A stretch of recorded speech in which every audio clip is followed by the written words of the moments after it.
It's another normal morning in town when Aaron finds a mysterious package at his door. Inside there's an old videotape, and Aaron quickly goes to buy an old camera to watch it while ignoring his brother's demanding texts about using the money for a car battery. Moments later, Aaron and his brother Justin watch the video together, discovering it came from Camp Arcadia, a group they belong to as kids. Anna appears on the screen saying everyone is well and happy, and that they look forward to the ascension. Justin's angry that his brother spent money on a camera just for this, but Aaron ignores it and points out that everyone is alive when in the past Justin said the group would end things. While Aaron remembers Camp Arcadia as a friendly community, Justin insists they're a UFO death cult and that the ascension is a plan to die. Afterward, the brothers go back to their poorly paid cleaning job. They have instant noodles for lunch, and Aaron keeps bringing up Camp Arcadia, pointing out how they were always well fed there. The argument continues while Aaron cuts Justin's hair, and Aaron insists the camp hadn't been a cult, not remembering any talk about death. Justin is absolutely sure they were a cult and that he saved his brother when they escaped, so they should keep up with the deprogramming sessions or they won't get financial aid. Aaron doesn't want to go to deprogramming anymore and cuts Justin's hair badly on purpose before leaving the room in a tantrum. Later, Justin goes to his deprogramming therapy session, where he shares what happened. He knows Aaron isn't happy with this life and that he cries in his sleep. Justin also thinks Aaron resents him for having pulled them out of the cult and going to the press about it, but for Justin thinking for himself is more important. He's tired of having always to take care of Aaron. The next day their brothers discuss their financial problems, the cause being that nobody wants to hire ex-cultists. This is also the reason why it's hard for them to make friends or have girlfriends. Aaron confesses he wants to go back to Camp Arcadia for at least one day to say goodbye properly and have closure, and Justin finally gives in. Later in therapy, Aaron says he knows Justin is trying, but he's a total disaster, and it makes Aaron feel like he doesn't have control of his own life. He won't mention this to Justin though because he can't do that to his own brother. Sometime later, the brothers take their car to San Diego to visit the camp. Their argument comes up again with Aaron saying it wasn't a cult, it was a commune, but Justin disagrees. He keeps mentioning group death, worshipping a deity in the forest that nobody knows about, and gelding, but Aaron doesn't remember any of that. The siblings' parents died in a car accident many years ago, and when they pass by the accident site, they stop to pay their respects. Aaron notices someone left a drawing, but Justin says they made it years ago, which doesn't explain how it still looks brand new. There also are some weird sticks along the road. Justin gets a bit weirded out when he notices both sides of the road look exactly the same, but when he turns around once again, the road has suddenly changed. He decides they better get going yet still refuses to let Aaron drive. Further down the road, they see Carl walking by with a furious face. When they finally make it to Camp Arcadia, they find Dave at the entrance with a creepy smile on his face, but he doesn't say anything. Hal gives them a warm welcome and immediately takes the siblings to have lunch where they reunite with Tim, Anna, and Shane. They also meet newcomer Lizzie. Dave is sitting nearby, and the creepy smile never disappears from his face. Anna comments on how much the brothers have grown up, but nobody seems to realize people in the camp still look the same. The brothers learn that the beer they're drinking is made here in camp and the money they make by selling it is their main source of income. Afterward, the brothers go to leave their things in the bedroom, where they find a post-it that says please be quiet. Aaron admits he's interested in Anna, but Justin reminds him they're all 20 years older than him. They just don't look it. Then Justin goes out for a run, noticing that people seem to be happy here in the commune. When he reaches the road, Carl passes by him again, but he won't say hi. In the evening, the group gathers around the bonfire to drink and have fun. Hal invites Justin to his cabin to show him an equation on his board that he hasn't been able to solve yet. He also wonders why the brothers came back, and when Justin mentions the video, Hal says he has no idea what he's talking about. Hal explains that the ascension has never had anything to do with death and that there's something bigger than them out there. Afterward they go back outside, where Shane is showing off magic tricks.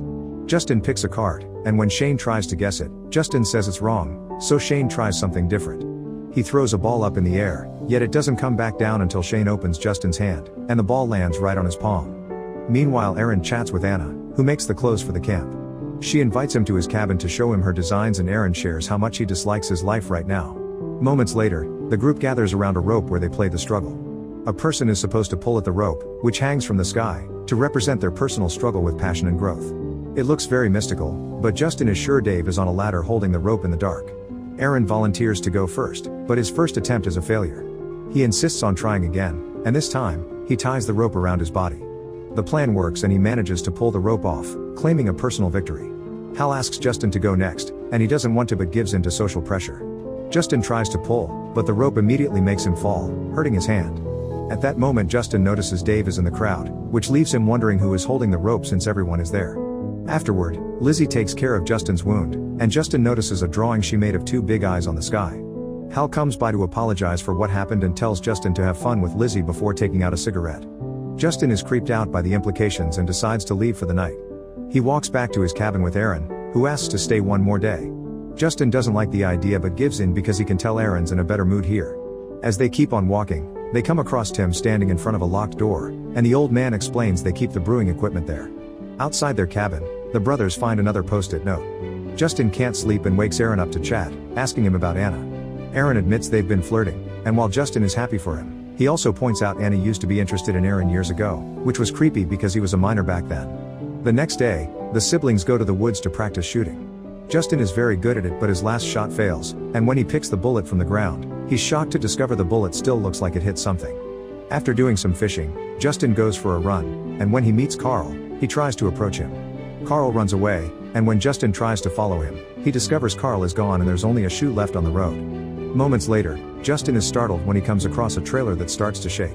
Suddenly a gust of wind hits Justin, and after the sky goes dark for a few seconds, Justin looks down to find a bunch of Polaroids on the ground. As he picks one up, a tree falls behind him, and now he's scared and confused so he decides to return to the camp. Nearby, there's a tent surrounded by the weird sticks. Inside something keeps bumping against a surface, and a clock at the entrance keeps going back a few minutes over and over. Later in camp, the group is having a karaoke night, and Justin doesn't understand why there's a note asking them to keep quiet here. Justin asks Hal to talk in private and tells him about what happened before showing him the Polaroid, which depicts the lake with a buoy. He thinks something is watching him, something he felt as a boy and thought it was his imagination, but now he's having second thoughts. Hal explains this commune doesn't have a leader with all the answers, and that he deals with his own theories with the equation but Justin must find his own personal way to understand. Then Hal points at the sky and Justin is shocked to discover 2 moons. Hal says 2 moons means truth, and the third one will equal ascension. He also advises Justin to go to the spot on the Polaroid for answers. Meanwhile, Aaron has fun with the karaoke and lets Anna convince him to share some recreational uppers with her. Then Anna takes Aaron to the area outside the camp, revealing some mirror-like circles all over the place that reflect the landscape. Aaron wonders if this is why Anna sent him the video, but she doesn't know what he's talking about. When Justin returns to the group, he sees Lizzie doing more sketching, this time depicting a crazy guy with guns. Justin decides to leave for the night and bumps into Jennifer, who is crying alone. She's the one that has been leaving notes because she can't sleep with all the noise. She explains she knows everyone here is brainwashed and she would love to leave, but she's looking for her husband Mike, who got lost around here. Hal promised he'd help her, but nothing has been done since. Upset, Jennifer decides to leave, and when Justin turns around, he finds Tim guarding the locked door again. The next day, Justin and Aaron go fishing, and they agree there's something out there. Aaron wants to stay in the camp for good, but Justin is still wary, and he decides to look for the answers. He jumps into the water in the buoy area and comes out with a metal box. He's also terrified and tells Aaron to quickly row back before whatever is down there catches them. As the boat moves, a giant shadow shows a mysterious shape on the water. When the brothers make it to the shore, they open the box and under a bunch of rocks they find another tape. Disappointed, Justin announces they're leaving. Later over dinner, the brothers announce they'll leave, and Lizzie gives Justin a drawing of a terrifying night creature. Hal decides to play the tape they found in the lake, and everyone's shocked to see a recording of Justin and Aaron when they were younger, telling everyone in town about the camp being a cult. Hal says this is a message from the guardian entity to show it forgives them, but the brothers feel humiliated and leave the building. Immediately Hal goes after them and says he forgives them for all the lies Justin told the press, causing Aaron to get furious when he finally understands there was never any death cult. Justin defends himself, saying he's always known there's something wrong here and he wanted to protect his brother, but Hal accuses him of just wanting control and points out all his lies made it very hard for them to sell their products to the city, who considered them wackos. At that moment Justin sees Jennifer nearby and comments on how Hal hasn't helped her as he promised. Hal tells Justin to leave or he'll make him leave by force. Justin tries to take his car, but it won't start and he has to leave on foot. He finds a weird fog on the road and lots of those strange sticks that make him get lost. Suddenly a snake appears before him and when he jumps back, Justin turns to find Carl running into his house. Justin goes after him to ask for help, only to discover Carl is dead. Confused and upset, Justin wonders what to do when out of a sudden another Carl appears behind him, yelling at him for touching his stuff. Justin doesn't understand how he can see 2 Carls at the same time, so a live Carl takes him outside to explain. It turns out this area is stuck in time loops that repeat tragic events to keep the entity entertained. To reset the time, you have to end things for yourself, otherwise the entity will do it for you and will be much crueler. People at camp prefer it when the entity does it because they consider it sacred. If Justin doesn't leave quickly, he'll get stuck as well. To prove his point, Carl throws his cigarette past the weird sticks, and the cigarette disappears. Then Carl follows it, disappearing too. Seconds later, Carl comes out of the house, scaring Justin but ready to help. He can tell him how to escape, but first he wants a gun as payment. Carl draws a quick map to tell Justin about a cabin where a guy named Chris keeps a lot of weapons. He also gives him a compass that Justin must trust instead of following his eyes. Meanwhile at camp, Aaron notices Tim and Hal talking in private, and when they're done, Tim tells Aaron he doesn't have to do it if he doesn't want to. The next morning, Aaron leaves his cabin to find 2 Polaroids falling from the sky. He picks them up and finds a picture of a trailer plus one of himself, which he takes to Hal for answers. Hal confirms the entity shows them what it sees, and the trailer means it wants Aaron to go there, so Hal gives him directions to reach it and points out that the third moon will be full soon. Aaron immediately leaves camp and discovers that when he crosses the limits marked by the sticks, he can't see what's on the other side and Anna can't see him from there either. Moments later, Justin finds the cabin Carl mentioned, where Chris is cuffed to the wall. Justin recognizes him as the guy from Lizzie's drawing. Chris's friend Mike, who had been digging in the garden, explains he tied Chris to help him go through detox. Then Mike connects a hard drive he found outside to his computer to watch a video that shows him and Chris dying in a horrible way. This is another message from the entity as a warning for trying to escape the loop. Mike wants to help Justin escape too, so he gives him the gun and tells him about his life outside the loop, mentioning a wife that liked to leave notes around the house. Justin realizes this is Jennifer's husband but decides not to share that detail. He leaves after wishing Mike good luck, and Mike proceeds to light the house on fire. At that moment Justin realizes he left his map inside, but when he's about to go back, the loop resets it all to the time before he arrived. In the meantime, Aaron finds the trailer and the tent with the clock. When he looks through the tent window, he finds a man that stands up and moves, only to get killed and start all over. The man notices Aaron and tells him he can't help before exploding, scaring Aaron away.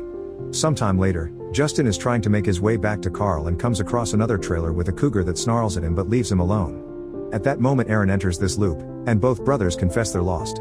They approach the trailer and find a note from the owner saying anyone can use the recreational flowers from the garden, but the brothers prefer to leave. As soon as they're gone, a projector in the trailer activates and plays a recording of the brothers leaving. Something suddenly shoots the projector and sends it flying into a different loop. The third moon is about to become full, and people in camp begin getting ready for the ascension. The brothers keep on walking, and after coming across a bunch of weird statues, they finally find Carl's house. He isn't around but he did leave the map, so Justin grabs it and leaves the gun in its place. Aaron takes a moment to tell Justin that he doesn't want to leave the camp and he doesn't mind the idea of the loop. He gets to be immortal and he'd rather repeat his death than keep on repeating the awful routine Justin puts him through. Justin disagrees but the brothers still leave together right before Carl shows up again. He's very happy to see the gun and uses it to end things, but it doesn't work and he wakes up in the loop again. The brothers make it back to camp when night falls. They don't see anyone around except for Jennifer, who is leaving on a bicycle. After looking around they finally find Tim, who unlocks the cabin he always guards and leaves. The siblings enter the cabin and discover a huge amount of tapes with a TV that turns on by itself, showing the last few days at camp from the entity's point of view. It also shows the group gathering around the bonfire, where a rope falls from the sky when the third moon is completely full. Terrified of the meaning, Aaron runs outside, but it's too late. The only things left are people's clothes. Justin tries to comfort Aaron by pointing out that the loop will bring them back later. He also says he'll feel guilty if he leaves Aaron here, so he'll stay too. Aaron wonders if Justin is respecting his decision, and when Justin confirms it, Aaron decides they're leaving. Justin is very confused, thus Aaron explains that all he ever wanted was for his brother to give him the power of choice. At that moment the camp begins to reset with a force similar to a hurricane. The brothers run away, but the car won't start, so they have to push it. Aaron explains he wants to be equals with Justin, and Justin accepts by letting Aaron drive. The reset is coming closer, thus the brothers jump inside the car as it begins moving quickly downhill, just in time to come across the invisible wall of a loop. The siblings close their eyes, preparing for the worst, but luckily they cross just in time to avoid getting stuck and they reappear on the other side of the road, where it's already morning. As the brothers celebrate their escape and make their way back to town, the group reappears in the camp, ready to start the next loop. Make sure to subscribe and turn on notifications so you can watch more videos like this. Thanks for watching.